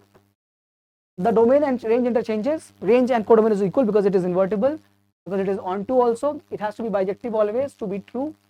And g is inverse of f, means g equal to f inverse of x, and graph are mirror image in this way. Please check. Please check. Clear, guys? Clear? Okay. So this was question number, I've done a question, right? This was question number 9, and we have question number 10 here. Let's do this. Inverse of this function. Again, this is from where? From your question bank, previous year. Okay. If a is given r minus 3, what is the meaning of it? It means the function is defined over here like this. It is defined from a to b. Let a is all real number except for 3. Let b is all real number except for 1, of course, because the function is what? The function is defined like this: x minus 2 upon x minus 3. So clearly, if I put 3 over here, it becomes what? Undefined. That's why in the domain you'll find all real number except for 3. Because if you put 3, it becomes undefined. That's why in the A set you have no 3 over there. Let's try finding out our onto and 1-1 cases. Start with 1-1 first. What I do? F of x1 equal to f of x2. Start now. So x1 minus 2 upon x1 minus 3 equal to x2 minus 2 upon x2 minus 3. So I will not solve this. You can solve it. Okay, you can solve from your own side. This simple calculation only. Do the cross multiplication from here and here. If you do that, you will end up with x1 equals to x2. Check on your own. Check, please. Check this side. You have to check this out. Okay. Let's do some work from your side also. Check this out. X1 into x2, x1 into minus 3 x1, and minus 2 x2 and plus 6. Please solve it. You're going to get the result as x1 equals to x2. So start with this and getting this. What it means? fx is 1-1. Clear? If you take x1 equals to x2 for f, this is also coming equal. It means it is 1-1. What about onto, sir? For onto, what I teach you? Y equal to, you take this function and take subject as x. So this is the given function. Replace fx by y and do what? Cross multiply over here. It will become xy minus 3y equal to x minus 2. I will put this over here and this over here. It becomes xy minus x equals to minus 2 plus 3y. Continue. Take x common. You get y minus 1 equal to 3y minus 2. Continue on this side. You get x equals to 3y minus 2 upon y minus 1. This was my y, this is my x. Okay. Now, think about it. This is the function. Okay. Now, if I want to actually write inverse, I can clear right here. First of all, I can write the inverse directly. Okay, I'll write it in next slide. Okay. Wait. They're not asking for the inverse, but we'll write it anyway because it is invertible actually. It is 1-1. It is 1-1 here. It's also onto. You check. What is my range, guys? Range means the value for y. Let's find the obstruction on y. So y can be anything but not equal to 1. Y can be any real number except for 1. If you put 1 over it will become undefined. In top you can put any real number. Any real number except for 1. What is my range? This. And what is my codomain? Same. So range is equal to codomain. Therefore, fx is onto. What we have proved so far? Fx is 1 1 plus onto. Therefore, fx is invertible. And what is going to be the inverse of the function? Simply this value only, what you wrote here, x equals to 3y minus 2 upon y minus 1 only, same value, just you're writing in terms of, let's say, gx. If I'm writing g as f inverse, then I'll write g equals to, in place of y, I'll write here it as 3x minus 2 upon y minus 1, because I wrote here the gx. What will happen to this function g, of course, to be defined from just ulta, b to a, because f was defined from where to where? A to b. So g will be defined from where to where? B to a. Check from here, all of it. The given function, proof for 1 1, you have to check this calculation. 1 1 is proven. We start from the subject y and make x as subject. It is also onto, and this is the invertible, but this is extra, okay? This is extra in the question. Extra in question. Just to find out it's invertible. Clear? Please check. Okay? All of it is clear?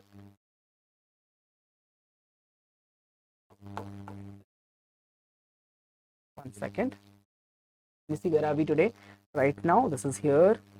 Some questions are there. Okay, some questions are pending. Let's do the questions. Okay, so concepts part I've covered everything. Okay, composite, inverse, on 1 1 on 2. What is the function? What is relations? What is Cartesian product? Number of functions, number of relations. All of them are covered. Are you happy now? So I've tried to come up with a session where I can give you all the information at one place. It will be difficult to digest all of this and go through all of this, but try to put an effort to go through it. Okay. Let's see. Let f r to r be defined by fx equals to x plus mod of x. Then fx is what? Fx is right here. For all x positive number, what will happen? Check. This becomes x as it is, and mod x will be positive x only. So answer is. But for x which is negative x, what will happen to fx? Negative means still be x only, no? If it is minus 2, it will be minus 2 only, but it will become what? Minus x. What happens to this? You did not understand this. No problem. Check. If I take x as 2, what is mod of x? Also 2. If I take x as, let's say, minus 2, what happens? This is the case over here. Okay. Let's look at the case of x equals to minus 2 over here. Mod of x will make it what? Plus 2. How does it become plus 2? So x is minus 2 and you have to take outside also minus 2. It becomes what? Plus 2. So if x is negative, mod of x becomes what? Minus of x. Because this is what? Minus, and this x is negative, so minus of x. I wrote the same thing. If x is negative, this mod of x becomes what? Minus x, and that is 0. Draw the curve. For all positive and 0 value, this is the function, 2x. And for all negative value, this is the function. Here. So all 0, right? This is my function basically. This is 0. For all positive value, it is going towards 2x, and for all negative, it is 0. If I ask you, f of minus 1, what is the answer? F of minus 2, what is the answer? F of minus 5, minus 10, what is the answer? 0. What is happening over here? So many intersections. Not 1 1. What it means is not 1 1. Not 1 1. Okay. What about onto, sir? Check here the range. The range is defined as 0 close to infinity. Starts from 0 and goes till all the way to up infinity. But what is the range? What is the codomain given over here? What is the codomain given here? Codomain is -2 plus infinity. Are they equal? Range is 0 to infinity. Codomain is -2 plus infinity. Not equal. So what is happening over here?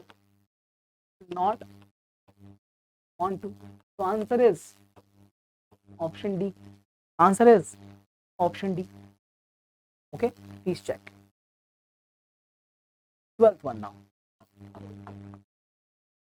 Let the function f r to r be defined by fx equals to 2x plus sin x. 2x plus sin x. Okay. What is this function? For this question, use a different trick, different strategy. And what is that? We find the derivative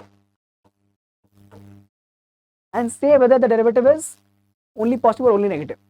If it is only positive or only negative, then the function is always increasing or decreasing in case. In that case, it will be always 1 1. Check here. Always increasing. Or check a case of always decreasing. If you take any function like this, it is always 1 1. This is the case when derivative is more than 0. Case when derivative is less than 0. So either of the cases, if you have, will be 1 1 function. Let's try for this question. 2 plus cos x. 2x derivative is 2, sin derivative is cos. Simple concept. Cos x value can be minimum -1 and maximum 1. Even if it is -1, it becomes 2 minus 1. How much is that? 1. So it means f dash of x is actually always what? Positive. Correct now? Please check. 2 minus 1 if you take, it will become 1, which is positive. And 2 plus 1 if you take, it will become 3, which is again positive.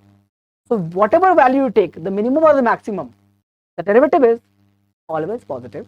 Hence the given question is what? What is this? In the positive side. What is it going to be? What? This case. So 1 1 function. What is this, sir? 1 1 function. What about onto function, sir? So if x goes till plus infinity, fx should also go to plus infinity. And if x goes till minus infinity, fx should also go to minus infinity. This is AND case. This is the case of 1 and 2 taken together. Put here in this value. This is a positive value always. Sin x is -1 to 1. So you take a very big value in x, a very big positive value in x. If you do that, sin x is always between -1 and 1. It means the result will again be very positive value. For a big value of x, fx is also very big. And for a very small value of x, try to put -1 lakh, -10 lakh, it will be still a negative value, very big value. It means given function, the given function will go towards right to what? Here, and towards left to what? Here. Means the maximum value goes to infinity and the minimum value is from negative infinity, and this is my what? Range. If range is this, which is all real number, what is happening over here? It's going to be onto, because codomain is also what? This is my codomain. Codomain and range are equal to codomain. It means it is onto. So not 1 1 but onto. Sorry, 1 1 also and onto also. Option A is correct. Option A is correct. 13th one now. Please check. 12th done. 13th one. Set A has 3 elements and set B has 4 elements. And using the platform that has been given to you, you can ask any doubts also in the platform. So please use that. Okay? Yes? Once you have the access to the platform, you can easily use that to ask any doubts if you have any. I can put more doubts also in the comment section, not a problem. Okay. A set A has 3 elements and set B has 4 elements. The number of injections that can be defined from A to B is defined from A to B is what? I'm looking for number of injections. What is the formula? NPM. In this case, what is it? 4 P3. So 4 factorial by 4 minus 3 factorial. This answer is what? 4 factorial by 1 factorial. The answer is 24 by 1. The answer is option C. Know the formula, get the result. Very simple one. Very, very simple, right? Question number 14. Let f, z to be z. Fx is given as x cube. Choose the correct answer. Okay? Choose the correct answer. Come on. Even one question I can give you as homework. Homework I want to give you this question. Give me just option. That's why I've kept it all optional question, so you can give me this as in the answer 14th is this is the option. Okay? This is your homework. As I mentioned, if you have the platform, you can simply enroll and get the all the doubts answered over there also, but leave that answer here in the comment section as well. Okay. 15th one. Question number 15th. And this is my yeah, 2 more questions after this. Total 17 questions I've taken today. Let A be 1, 2, 3 and number of surjections from A to itself. So this is a very important property. If you are defining a function from A to A, surjections means what, sir? Onto. And if f is onto, it is automatically 1, 1 also, because the function is defined on itself. And if f is 1, 1, it is automatically onto. Means basically, if you have defined a function on it on a set A itself, okay, and if it is onto, it will be bijective. If it is 1, 1, it will be bijective. So basically, both of these cases are for what? Bijective. And if it is bijective, the number of functions, the number of bijections will be same as number of injections, number of surjections, number of surjections will be equal to number of injections will be equal to number of bijections. And the formula for number of bijections is what? N factorial. This is n, hence answer is option. Hence answer is option B. Not visible. Answer is option. Clear? Surjections and injections will be equal because it is a bijective function. Once it is defined from set A to itself, and f is onto, then it becomes 1, 1. This is the 2 cases, okay? So case 1 and case 2. Okay, 1, 1 then onto also. Next question, the 16th one. Question number. Let f r to r be defined. Let f r to r be defined 2x plus 6, which is a bijective mapping. What is the inverse? They have already given that f is bijective. They have given already it is bijective. Then find the f inverse. How do you find f inverse? I taught you this. Y equal to 2x plus 6 you're going to write. Take x as subject. So y minus 6 equals to 2x. Move 2 over here, it becomes y by 2 minus 6 by 2 equals to x. Write x as subject. So y by 2 minus 3. But they are saying f inverse in terms of x. Okay, this is in terms of y. If you are writing f inverse in terms of x, and replace y by x, it will become x by 2 minus 3. So in the question, if you had y by 2 minus 3 also, you will choose this only if you have here x present. My answer is option A. X by 2 minus 3. What is the result? How do you find it? Take fx as y, simplify to get x as subject and replace y as x. So that's your answer, option A. 70. A contains 5 elements. n of A is 5, n of B is 6. The number of onto mappings. Okay, number of onto mapping or onto function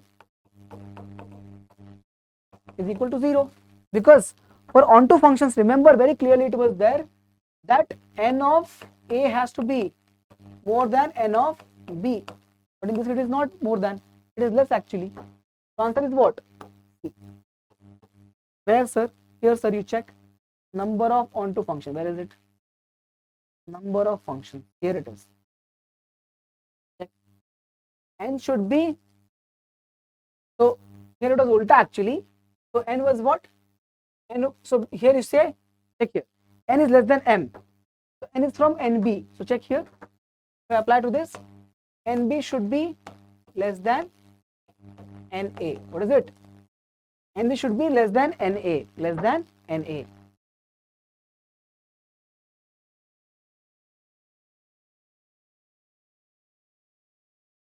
So it is more. nb over here is more than na.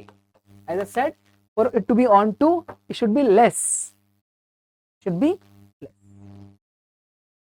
Okay, let me erase this. That's the case. And the answer is what here? 0. 17C is the answer.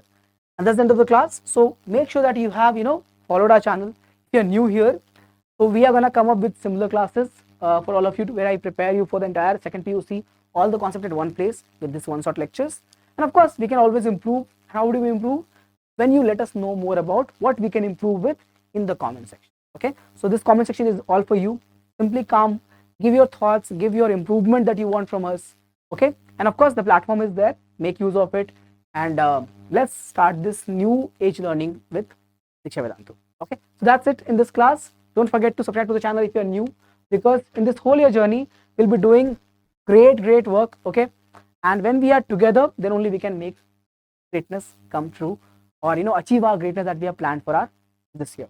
Okay, so join us by subscribing to the channel. And if you don't know me, if you're new to me, I'm your Ankit Sir, who takes care of the maths class on our channel, Karnataka.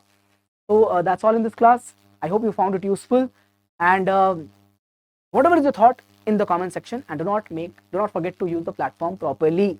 It'll be very useful. Let's get into the new age of technology with this availability that we have at Diksha Vedantu. See you in the next class. Take care. Bye bye.